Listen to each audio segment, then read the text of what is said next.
Gostaria de convidar para proferir a primeira palestra o Dr. Ângelo Maiolino, médico hematologista do Hospital Universitário Clementino Fraga Filho, para proferir a palestra sobre o diagnóstico no mieloma múltiplo. Seja bem-vindo, Dr. Ângelo. Obrigado. Bom, bom dia a todos.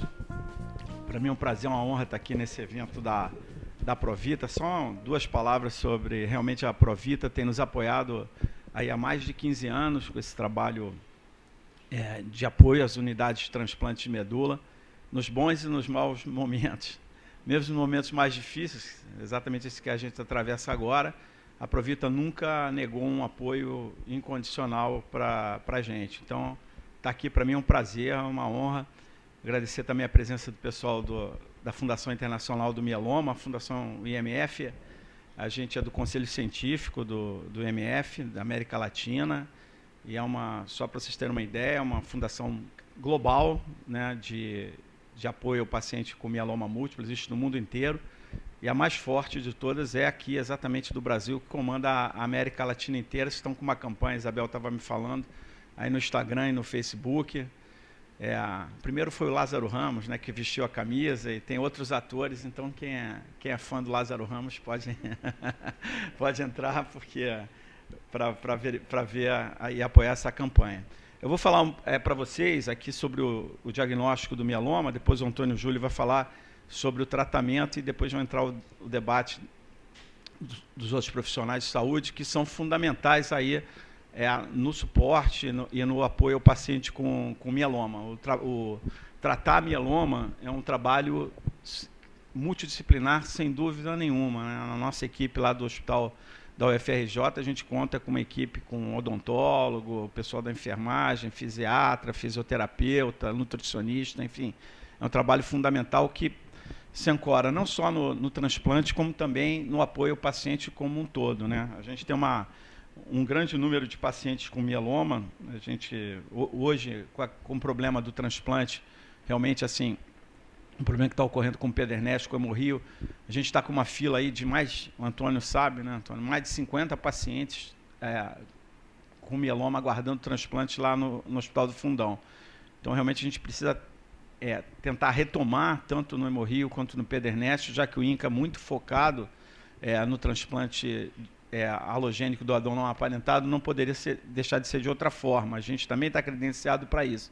Mas o problema é que os pacientes com mieloma estão aguardando muito, além do problema do medicamento, estão aguardando um tempo enorme na fila para fazer um transplante, o que acaba criando uma dificuldade imensa. E o que a gente não quer é que os pacientes cheguem às nossas instituições dessa forma, como o primeiro paciente de mieloma do mundo, né, que foi essa senhora, que foi diagnosticada em 1844 no Hospital St. Thomas de Londres.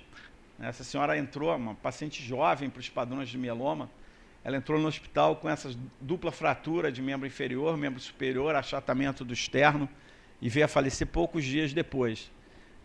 Os médicos, naquela ocasião, não sabiam do que se tratava, né? Na necrópsia, eles observaram que o osso todo tinha sido substituído por um tecido mole e esponjoso, né? E aí chamou em latim, mollitus fragilitas ossum. 30 anos depois se identificou, não, é uma outra doença, uma doença nova, como se fazia naquela época. Se revia o material da patologia e acabava, muito tempo depois, conhecendo melhor a biologia, se fazendo o diagnóstico. O mieloma não é uma doença tão rara como muita gente supõe, né? Ela corresponde aí a 1% das neoplasias em geral. Parece pouco, claro, quando você compara câncer de mama, câncer de pulmão, próstata, não é tanto assim. Mas certamente, na nossa vida profissional, mesmo um clínico, um geriatra, um reumatologista, um ortopedista, vai se deparar com mais de um caso de mieloma na vida profissional dele, né? Então tem que estar muito atento para não deixar passar o diagnóstico. 10% das neoplasias hematológicas são mieloma múltiplo. A maioria dos pacientes tem mais de 60 anos. É verdade, né? A mediana de idade no diagnóstico é de 65 anos. No entanto, existe um grupo, e todo mundo fala isso, está aumentando o número de pacientes com mieloma jovem. De certo modo, sim, é verdade. A gente não sabe se já passou de 3%, porque a estatística, às vezes, é muito falha. Mas existe, quem trabalha com transplante, quando vai fazer a mediana de idade do seu centro, dá 58, 57 anos, né? Porque são os pacientes que têm indicação de transplante abaixo de 70 anos e concentra muito nessa idade, né? O caso mais novo do mundo é um caso que foi diagnosticado há 4 anos atrás em Salvador, na Bahia, pelo Edivan Cruzoé, né? Uma criança de 8 anos, né?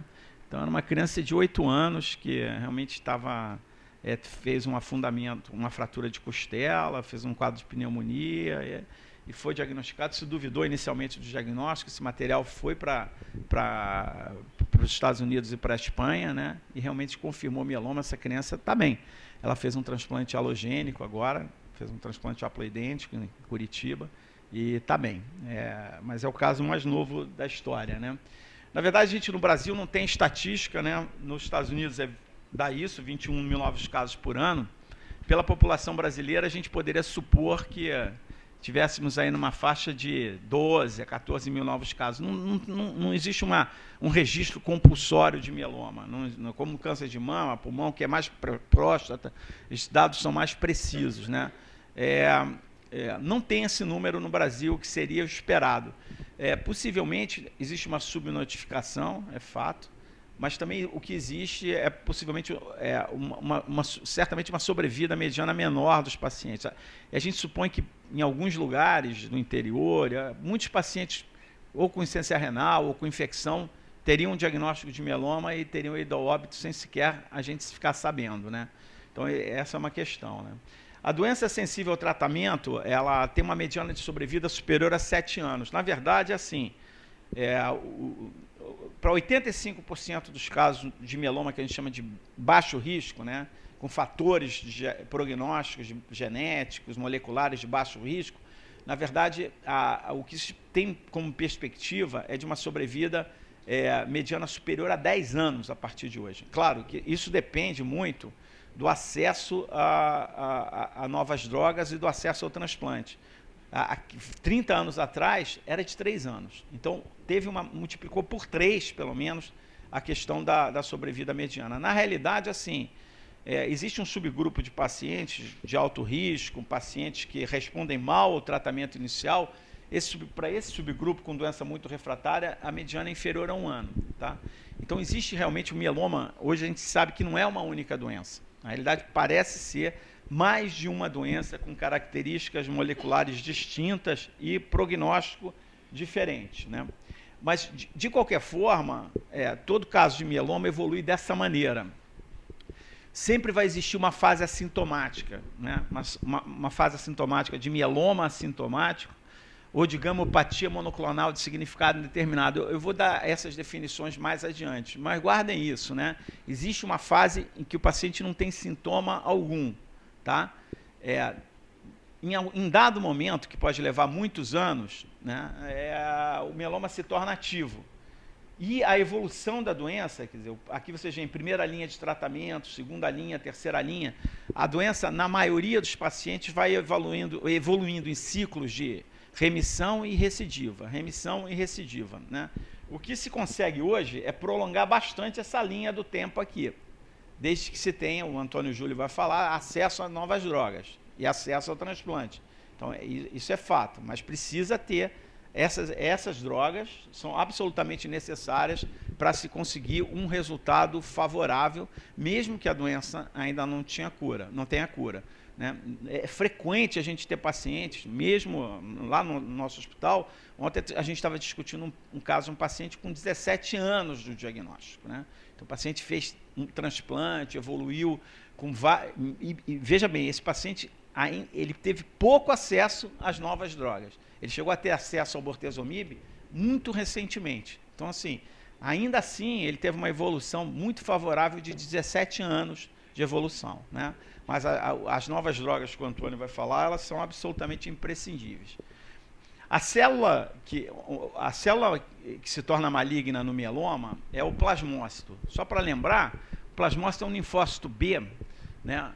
Um glóbulo branco, linfócito B, no estágio terminal da sua diferenciação. A função fisiológica do plasmócito é produzir as imunoglobulinas, tá certo? Então ele produz os anticorpos, né, que fazem a proteção do nosso organismo contra as infecções. Essa é a função normal. Por alguma razão, esse plasmócito ele se torna maligno. Antes tem uma imortalização não maligna, que é a fase de gamopatia monoclonal de significado indeterminado, MGUS. Depois ele se transforma num plasmócito maligno. Já nessas fases iniciais de imortalização, mesmo na fase do MGUS, ele já, se você for analisar a genética desse plasmócito, ele já tem alterações que não aparecem no plasmócito normal. Então, alguma coisa ocasionou essas alterações, né? Muito se estudou esses fatores externos, radiação ionizante, ondas eletromagnéticas, agentes mutagênicos, como benzeno e tudo mais, mas para o mieloma, diferente de outros tipos de câncer, como o fumo e o câncer de pulmão, não se tem exatamente uma causa para isso, né? Mas essas alterações na célula do mieloma, elas ocorrem claramente, né? E a partir daí, essa célula se torna uma célula maligna. Para fazer o diagnóstico, né, um dos exames fundamentais é ver a fábrica do sangue, é ver a medula. Né, tá dentro da medula óssea, na maioria dos casos, que o plasmócito, né, ele vai proliferar. E aqui você já vê o plasmócito maligno, né? Ele é uma célula com essa característica, uma célula grande, né? Com um núcleo, vocês veem que o núcleo dele, na maioria das vezes, ele é rebatido para a periferia, então a gente chama que ele tem um núcleo excêntrico, não é excêntrico de excentricidade, não é excêntrico porque está fora do centro, tá? Então, assim, e ele produz aqui, vocês estão vendo que tem essa parte branca, né, que é o complexo de Golgi, e ele produz um tipo de proteína alterada que a gente vai ver adiante. Geralmente, na medula, a gente vai ter o paciente vai apresentar um infiltrado superior a 10%. E hoje a gente tem como saber, por técnicas de imunistoquímica ou imunofenotipagem, saber se esse plasmócito ele é clonal ou não. Então, eu estou apresentando esses termos para vocês. O que ele é clonal? Ele é clonal, ele tem uma única origem e ele produz um único tipo de anticorpo, que a gente vai denominar de proteína monoclonal. A gente vai ver melhor isso agora. Vocês vão ver outro exemplo de célula, né? Essa é mais estranha ainda, né? Ela é uma célula, um plasmócito multinucleado, né? Vários núcleos, mostrando bem aí a característica aberrante desse plasmócito, né? Então, lembrar isso que tem que ter um infiltrado plasmocitário clonal, né, para diagnósticos em torno de superior a 10%. O que esse plasmócito... O plasmócito normal, como eu falei para vocês, que está aqui, ele produz, então, as imunoglobulinas, né? Vocês vão lembrar, a imunoglobulina, ela tem a cadeia pesada, né? Tem a cadeia leve, tá certo?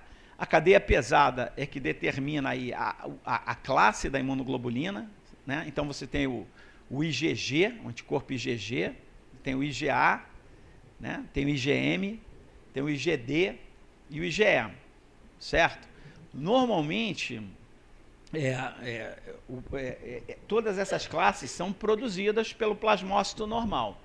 O que acontece quando a gente faz esse exame chamado eletroforese? Né? A eletroforese nada mais é do que pegar o sangue, às vezes a urina, né, e passar uma corrente elétrica. Quando a gente passa essa corrente elétrica, vocês estão vendo aqui, as proteínas elas vão se separando.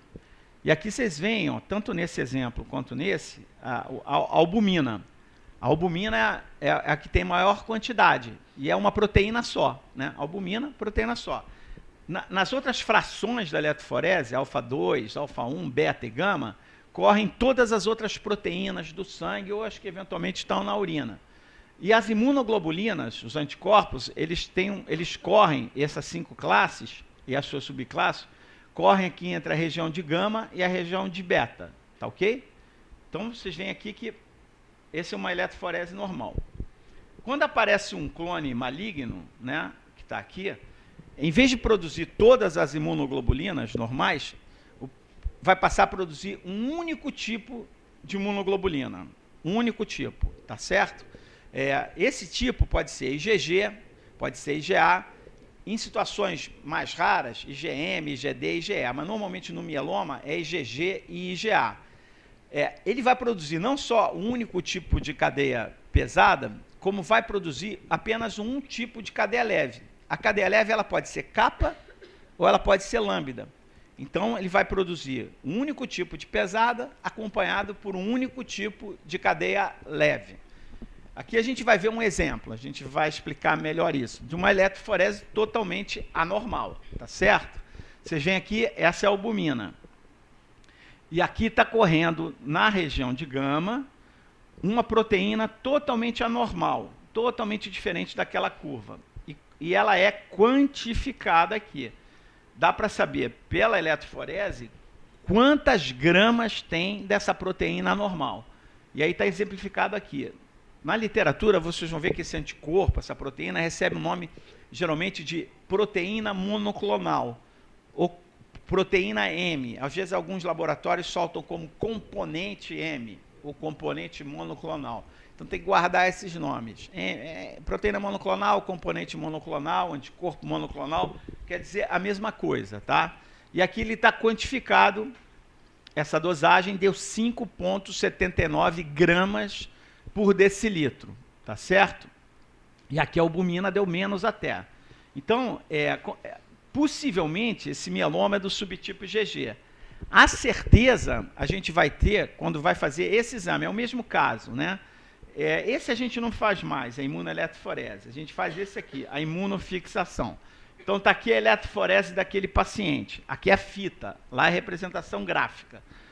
Nessa eletroforese, vocês veem aqui que tem um pico monoclonal, está aqui, tá certo? E aqui na ponta, correndo mais aqui, está a albumina, ok? Para ver qual é o subtipo de mieloma, o que se faz é uma imunofixação. Então, você coloca um antissoro anti-gama, para ver se é IgG, anti-alfa, para ver se é IgA, anti-M, anti-Mi, para ver se é IgM, anti-capa, para ver a cadeia leve capa, e anti-lambda, para ver a cadeia leve lambda. O que apareceu aqui? Foi positivo em gama, positivo em capa. Bem simples, né? Então, é IgG capa. Então, a eletroforese do sangue daquele paciente, a imunofixação da proteína do sangue, fechou um diagnóstico de IgG capa e ainda a gente tem a quantidade de 5 ponto alguma coisa de IgG capa que está sendo produzida. Vendo outro exemplo aqui, uma outra eletroforese, bem diferente, né, pessoal, da anterior, né? Bem diferente. Aqui vocês veem a albumina, tá certo? E aí, na corrida, vocês veem que não tem um pico como aquele anterior. A gente tem entre gama e beta, que são as regiões da eletroforese, um pico monoclonal, que está medido aqui, certo? Aí tem a quantidade, proteína M, 3 gramas por decilitro, o técnico do laboratório mediu e quantificou. E quando ele corre a imunofixação, o que aparece aqui? Positivo, né? Albumina aqui, para IgA, capa está negativo, IgA lambda, tá certo? Então, esse é um mieloma, IgA lambda. Então, eletroforese de proteína no sangue, imunofixação de proteína no sangue. Para complicar mais um pouquinho, né, a IgG dos mielomas dá 50% dos casos. IgA dá em torno de 20% a 25%. Mas existe um tipo de mieloma que, em vez de produzir uma cadeia completa de anticorpo, de proteína monoclonal, esse plasmócito ele vai produzir só um excesso de cadeia leve. Um excesso de cadeia leve. Esse excesso de cadeia leve pode ser qual? Capa ou lambda. O que acontece com essa cadeia leve em excesso? Ela é eliminada pela urina. Por quê? Grande parte sai pela urina. Porque o anticorpo inteiro não passa pelo rim, pelo glomérulo, tá certo? Quando é pequenininho, é capa lambda, ele sai todo pela urina. E aí, no exame de urina, vai ser detectada uma proteinúria, uma quantidade de proteína elevada. Quando se faz a eletroforese, aqui, o soro vocês já viram, já dei o exemplo, né? Quando se faz a eletroforese da urina, geralmente a gente faz na urina de 24 horas, vocês vão ver que aqui é o normal, com um pouquinho de proteína, e aqui é alterado, ó. Tem pouquíssima albumina, mas, no entanto, na região de gama da urina, está correndo um pico monoclonal bem grande. Estão vendo aqui? Um pico bem grande na urina de 24 horas. Aí faz também a imunofixação da urina. O que vai dar? Aqui está a corrida eletroforética, e vocês estão vendo aqui, na região de capa, está dando positivo. Então, esse é um mieloma de cadeia leve capa. Não os mais velhos, os mais antigos vão lembrar bem da proteína de Bency Jones. A proteína de Bency Jones, que era uma técnica química, tá? Era exatamente para detectar essa proteína alterada na urina. Hoje em dia, você não vai fazer um pedido para o laboratório proteinúria de Bency Jones, não tem sentido, né? O que se faz corretamente é a eletroforese da proteína urinária e a imunofixação de proteína urinária. Então, aqui está outro exemplo, né? Vocês estão vendo aqui. O que deu aqui? Aqui é a eletroforese da urina. O que deu aqui? Positivo na região de lambda. Então, esses exames, os 4 exames, eletroforese de sangue e de urina, imunofixação de sangue e de urina, são fundamentais. Aí vocês vão perguntar, pô, mas então está tranquilo no SUS? Não está. A gente tem muita dificuldade ainda, o que não deixa de ser uma vergonha, até porque é um exame, não é imunofixação. A eletroforese é um exame relativamente barato, né? A gente tem dificuldade de ter acesso a esse exame na rede pública. Na rede privada, você tem tanto a eletroforese quanto a imunofixação, tem uma cobertura na rede privada. Existe um terceiro exame, que é chamado a dosagem de cadeia leves e livres no sangue. Deixa eu tomar uma aguinha aqui. O que faz esse exame? Na verdade, nesse exame, vai se detectar, o nome já diz, né? A cadeia leve que ficou no sangue. Aí fala, mas Ângelo, você falou que toda cadeia leve sai para a urina. Não, boa parte dela sai pela urina, mas o plasmócito está produzindo uma grande quantidade de cadeia leve que também está circulando pelo sangue antes de sair pela urina. Esse exame, ele pega a cadeia leve que está livre, que não está ligada ao anticorpo, tá certo? Então, essa quantidade excessiva.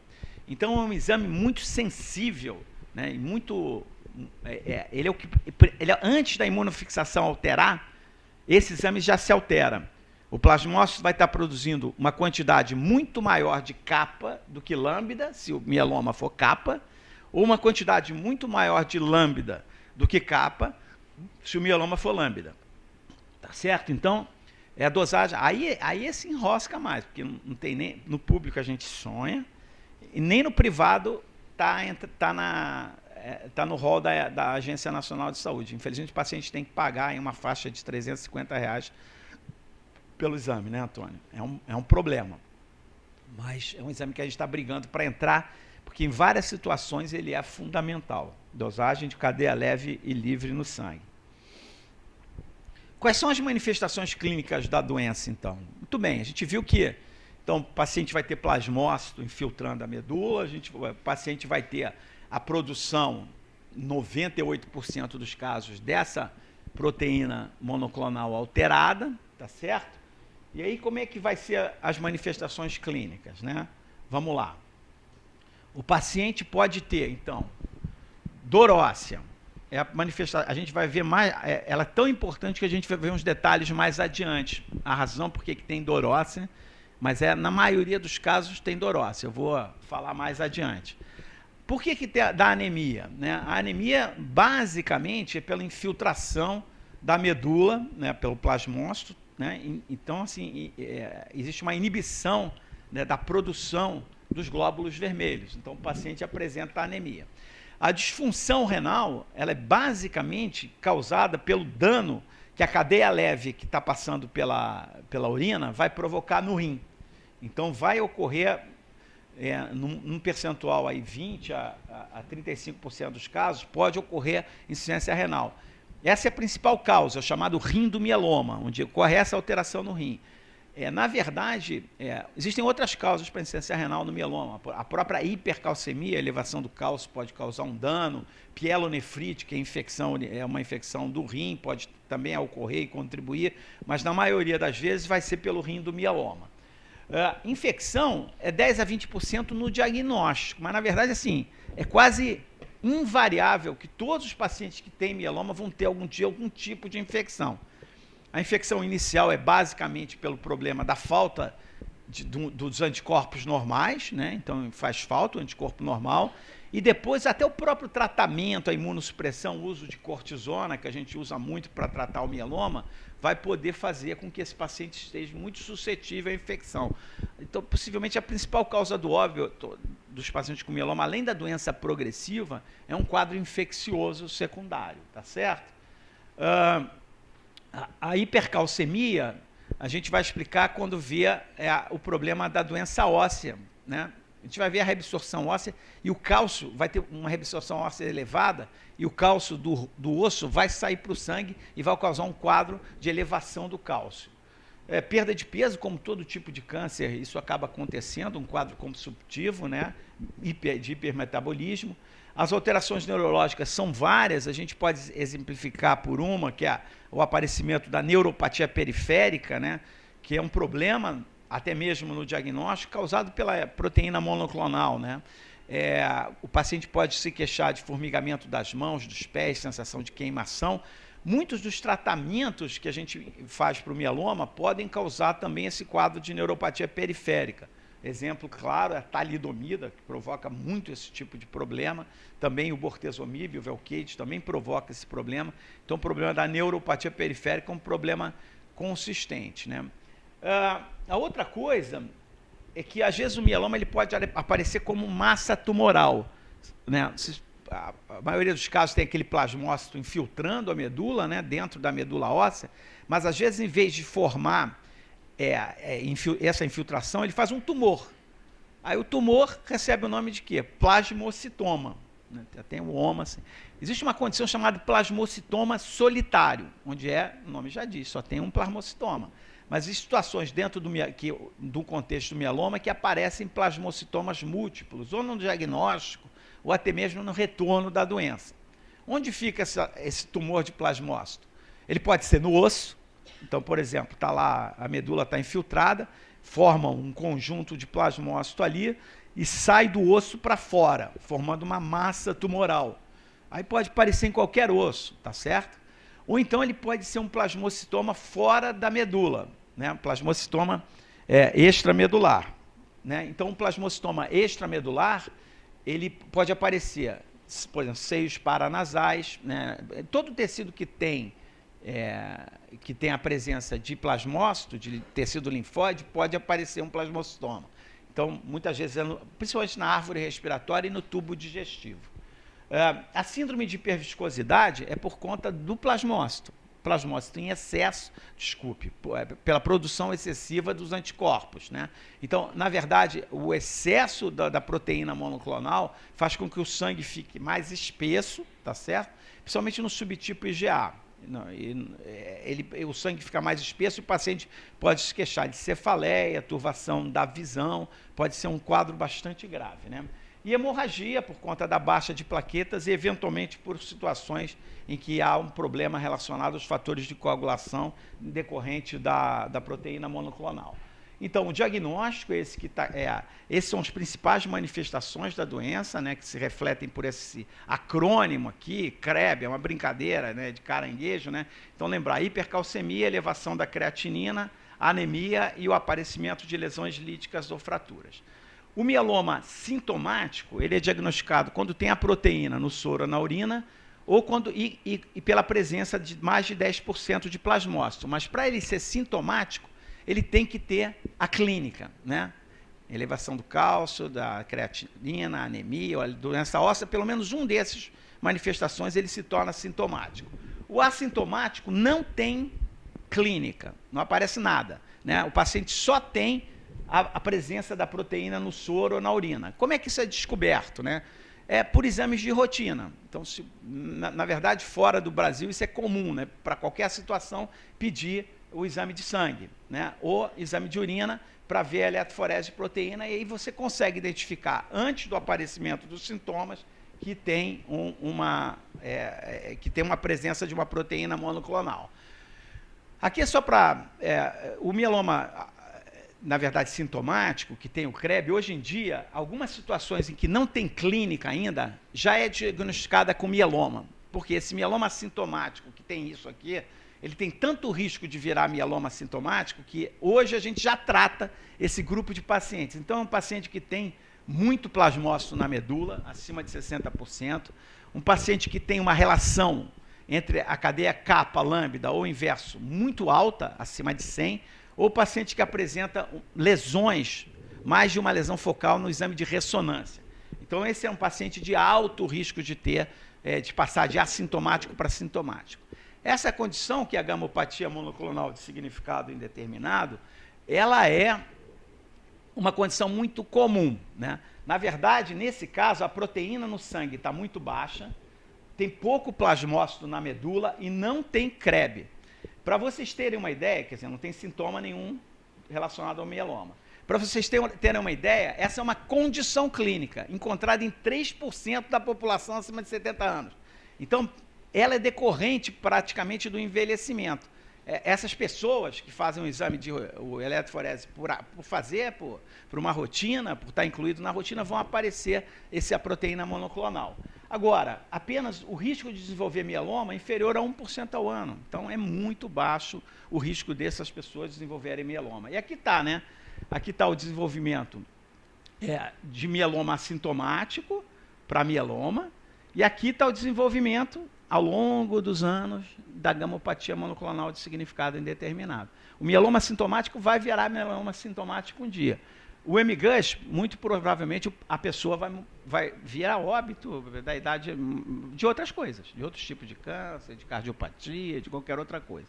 Aqui, só estou quase concluindo, né? A patogênese da lesão óssea, na verdade, é a célula tumoral que estimula o osteoclasto, né? O osteoclasto ele vai fazer a reabsorção óssea e vai provocar essa tragédia que está aqui, né? Aqui é um osso normal e aqui é o dano, né, provocado pelo osteoclasto, e aqui vocês veem os raios-x, né? Múltiplas lesões líticas, né, no crânio, insufladas.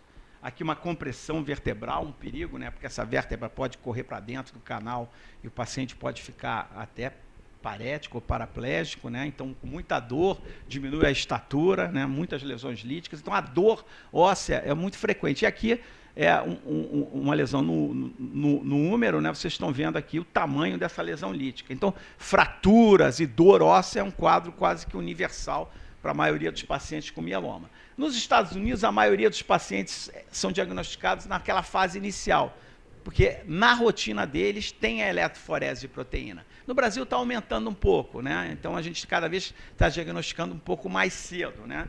Mas na realidade, no nosso quadro, esse aqui numa estatística, um trabalho que foi feito pela Vânia Hungria de São Paulo, por mim e pelo grupo brasileiro, vocês veem que os problemas ósseos são a maioria do que acontece no diagnóstico, né? Depois anemia, depois disfunção renal.